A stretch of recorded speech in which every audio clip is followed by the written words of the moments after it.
Learning the basic layout of any software is the first step on your journey to optimize your workflow and speed it up. One of your main goals as a beginner is to create a workflow and optimize it.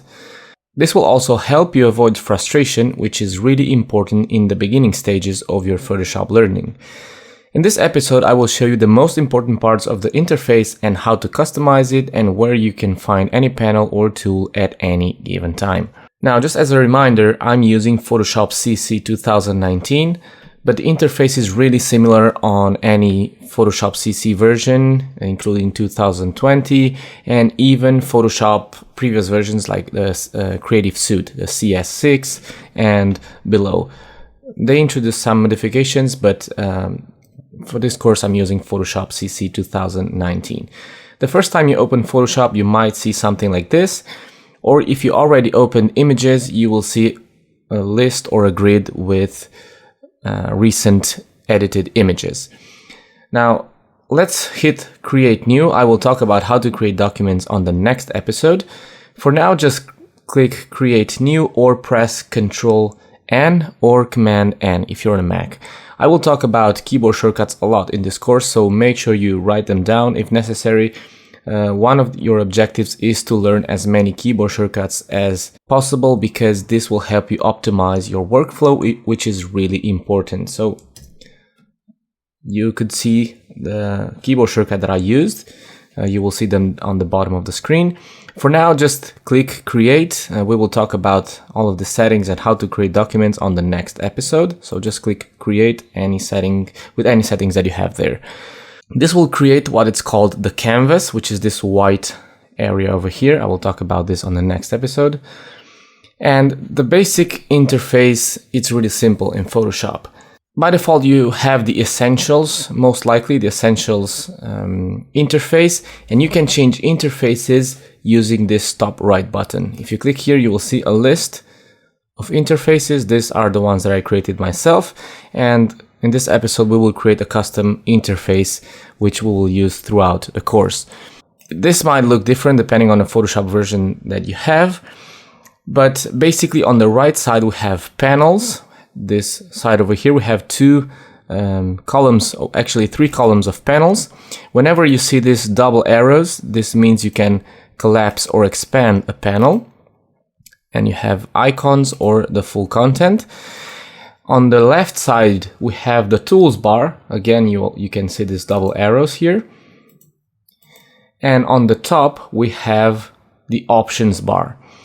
This top options bar will change. Right now, you see I have these icons, and this will change according to the tool that you select. Right now, I have the Move tool selected. Over here, you can see it. And if I select another tool, you can see the options change here. So you can try them out.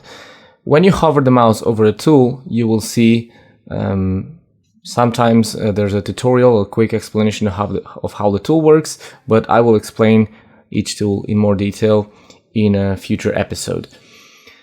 We also have the tabs bar. You can see I have the name of the document, the zoom level, and the color mode that I'm currently on. By default, it's RGB. If I create a new document, you can see I can do it if I right click here and I choose new document. I can see both of them at the same time if I go to Window, Arrange, and here you can see a variety of options that you have. For example, tile all vertically, and I have both tabs on the same window. And if I have more, I can choose different layouts from here. If you want to go back to the single view, go to Arrange and choose Consolidate All to Tabs. One really important menu over here is the Window menu. When you click it, you'll see a list of items here. These are all panels that you can add to your interface. When you expand one of these columns over here and click the window again, you can see some check marks. This check mark indicates that this particular panel is already on the interface. In this case, we have the adjustments, which is this panel over here. And we also have the color, which is this tab over here. Okay, so if I expand this one, for example, you can see that I have other check marks activating, which is for example, the history, this one over here, or the info right over here. If at any given time you want to add a new panel to this interface, you can do it from the window screen. So everything, all the panels are inside of this list over here. For example, the properties, you can see when you click one of them, they start to show up. Now you can also arrange this however you want. You can see that each panel group has this grayish, dark gray tone, and then we have tabs. We can add multiple panels into one group. For example, here I have this history, which is alone, but I could grab the info. If you click on this lighter gray and drag it, you can drag it outside, or you can drag it inside a different group, and you see this blue line showing up, or you can stack it up, or just put it side by side. These panels can be expanded and you can move them wherever you want. The only place where you cannot add this group is on the top. You can only add them on the side, either the left or the right side. So you can see we have a lot of movement here, a lot of freedom to move our tabs around, and you can group them however you want. Now, a really important thing that you need to learn from this episode is that you need to create your own workspace.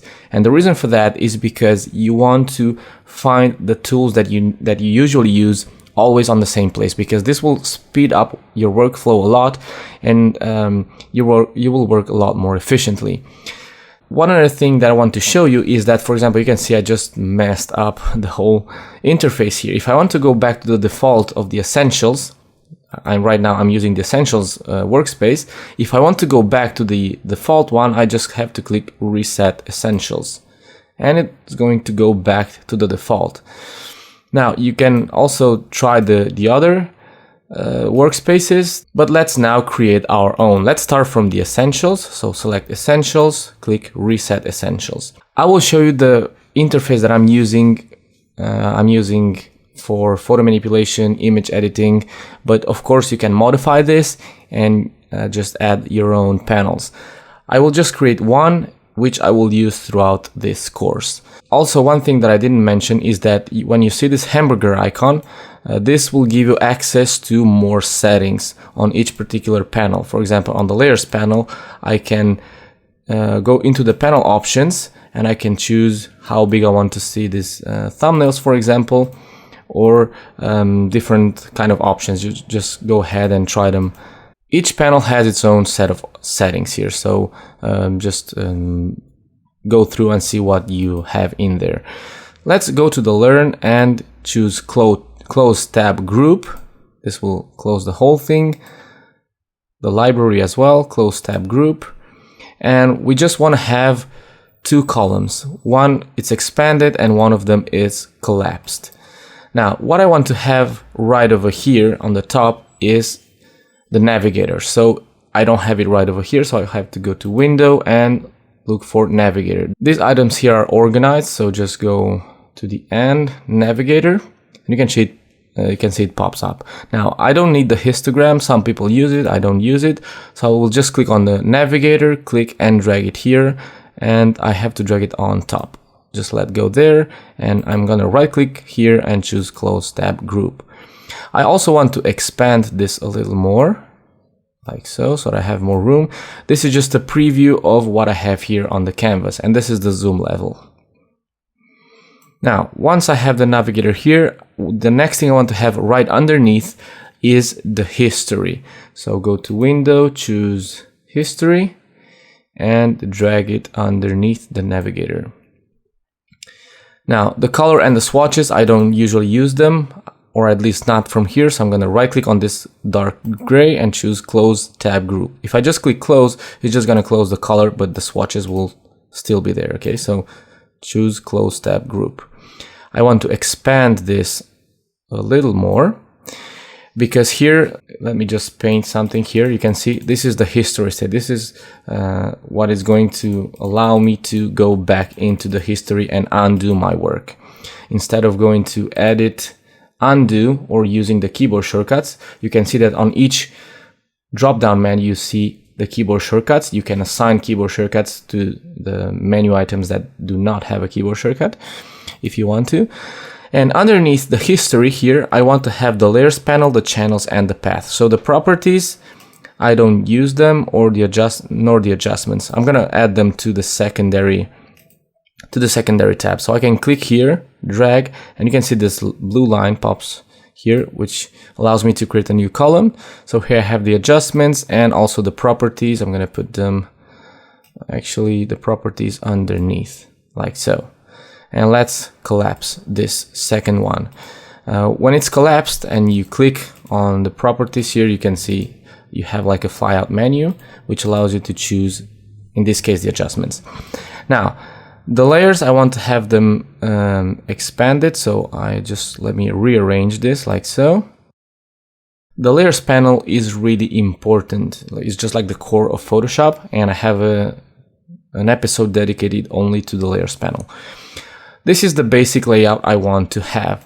Now, anything else you want to add here, you can add to the secondary tab if you want, to the secondary column. For example, let's add the brushes, because it's something that I use quite a lot. And you can see it's usually creating a new one, so just drag and drop things here.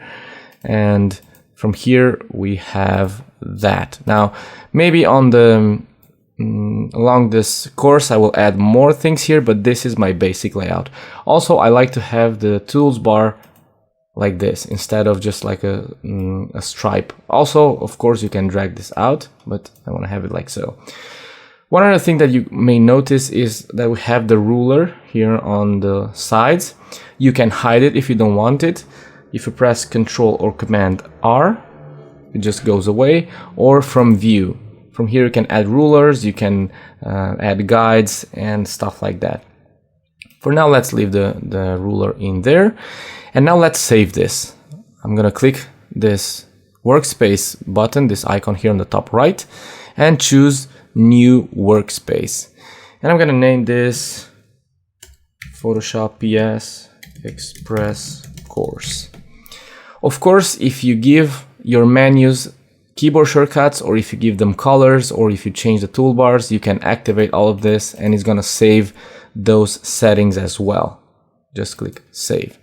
Now, if you don't save this and you just close Photoshop, the next time you open it, it's gonna keep the same interface. But it's not a good idea to have that, because if you accidentally change something from here, you will lose that. So notice that I now changed that, but my presets are here on top. Now I can choose PS Express course, and it's gonna go back to normal. And if I just move things around here and just make crazy stuff here, if I just now click here and choose reset PS Express course, it's gonna revert it back to the state that I saved.